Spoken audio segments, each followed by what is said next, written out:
Welcome to The Loop, a space where business conversations happen, no script, no pressure, no wrong answers, just two people talking about what it takes to build something, buy something, and show up for this community. Whether you're watching as a business owner, a procurement leader, or someone just figuring out your next move, there's something in here for you. I'm Donna Ruff, and today I'm sitting down with Dorenda Haynes with Group of Faith. Before we get into Thank business, you. I have to ask, you had something where you actually help seniors with financial confidence. Can you tell me a little bit about that? Yeah, I want to tell the whole story that leads to it, but I won't. Well, Or should I actually, you tell know the whole what? story? That's okay. You can tell us the whole story because that's going to be my Okay. next question for you. Go ahead. Okay. All right. Yeah. It happened due to family. Yeah. Let me just give you a history. My granny moved here in the early 1940s to work World War II. That's what women did. The men were off to war and the women worked. My granny migrated from Houston, Texas to San Francisco just to work. At that time, my mom was 5 years of age, so she left her home with her mother. And my granny got here, worked, stabilized herself. My mom then moved here 6 years later, and there they were, the two here in San Francisco, California. A lot of women migrated from the South. During that time, we had separate medical facilities, separate churches, separate seating, everything was separate schools. And once they did move here, they gathered together for strength, right? And very often that gathering happened at the kitchen table in Yes. my mother's home where they would gather.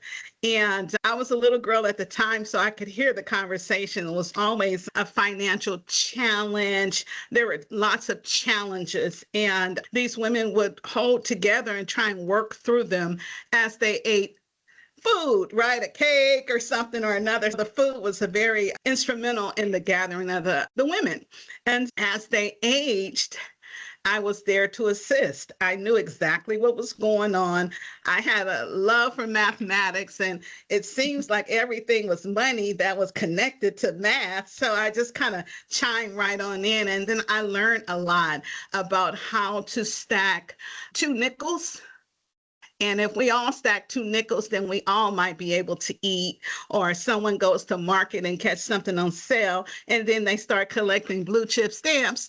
And then that would also help them to have a discount on food, and they would gather, and that's how it all went. And as those women aged, then I was there to assist because of the connectivity at that kitchen table. And Oh, I that's sort love of that. where it all started. It's quite personal for me. It is a Yes. great origin story. Thank you for sharing that. So then let's lead Absolutely. into what you actually do and who, in addition to the seniors that you help, who you do this best for. Yeah, the seniors are just natural migration of people aging and needing Yes. assistance, and financial assistance is key. There's challenges that are connected to options, and I call money options. And those challenges would be electricity bill, phone bill, food, all those essential things that we need to live. And those things are just connected. And that's the senior population. While I was working in corporate America, because I did go to school at SF State and I achieved my degree there, and I went on to work for some city organizations, UCSF, the Oracles, and the HPs. And what I learned in my journey is that financial guidance is huge, but very often it's silent, right? People almost struggle alone in a corner by themselves.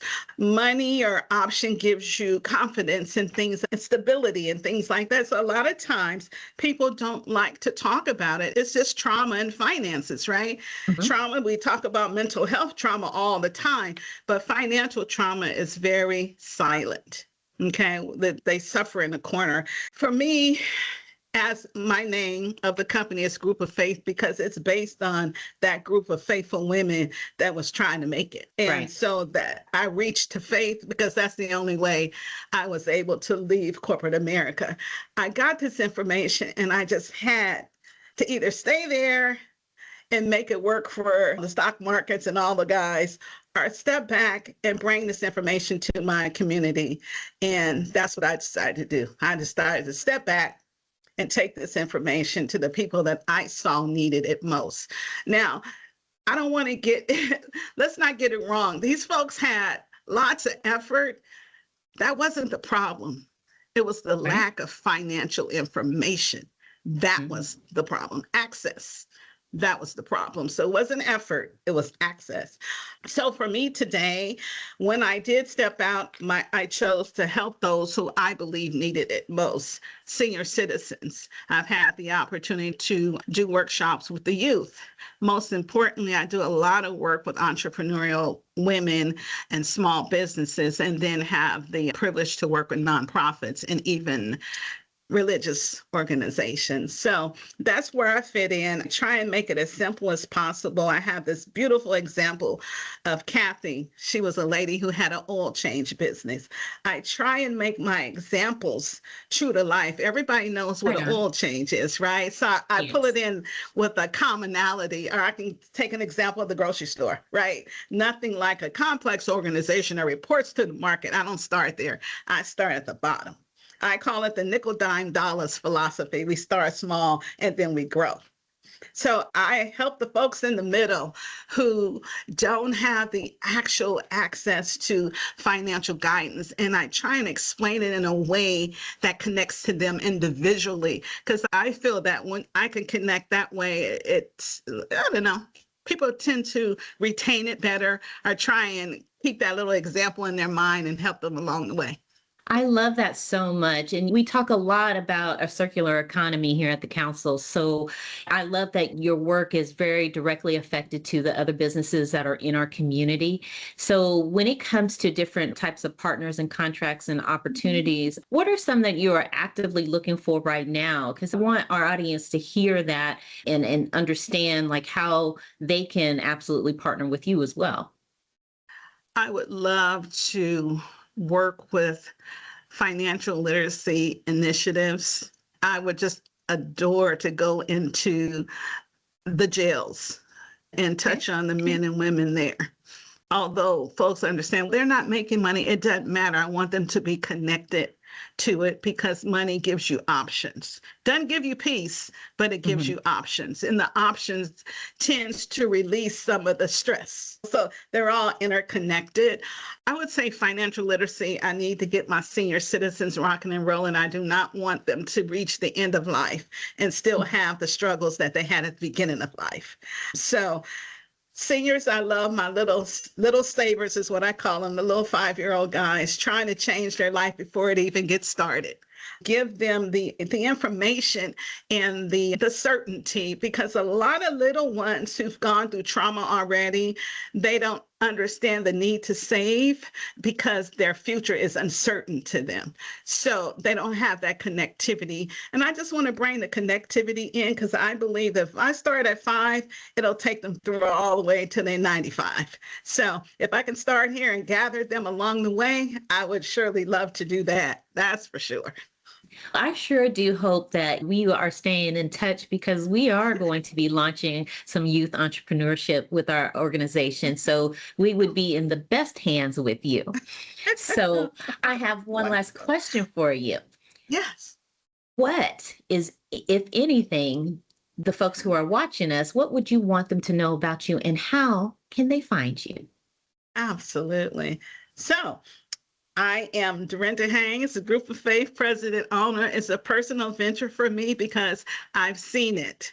I've been there with the women out of World War II, trying to progress to today's date. I would love to have the opportunity to work on initiatives so that I can actually feel community impact, because I know it exists. I know it exists. The thing is that we have to come together and consistently, meaning groups, folks that go back to at the kitchen table, right? Yes, ma'am. We get together and we consistently come to the kitchen table about things that are really affecting us in our community.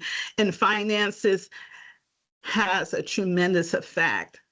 it gives you opportunities to make different decisions and just live a healthier life. And that's really what it's all about. Right on. And how do we find you? Absolutely. So, Dorenda Haynes, I have a Hotmail address, Dorenda Haynes at Hotmail. I have a phone number, area code 415-812-1277. Reach out. I can come and do a personal visit, a Zoom call, whichever you prefer. I prefer personal visits. I like to do elbows. I love that too. And you can always find Miss Dorenda Haynes right here with WRMSDC and Circularity. So I thank you so much for your time, Miss Dorenda. And thank you so much. I appreciate the opportunity to speak. Well, all right. That's The Loop. One conversation, real talk, and value that keeps circulating long after we leave this room. If what you heard today resonates, whether you want to do business with Miss Dorenda Haynes and Group of Faith, get featured yourself, or just stay connected to what's happening in the diverse business ecosystem, the link is right below. Tap it. To our guests, thank you for showing up, being open, and being exactly who you are, not just the business owner, but the person behind it. That's what this community is built on. We'll see you next time on The Loop.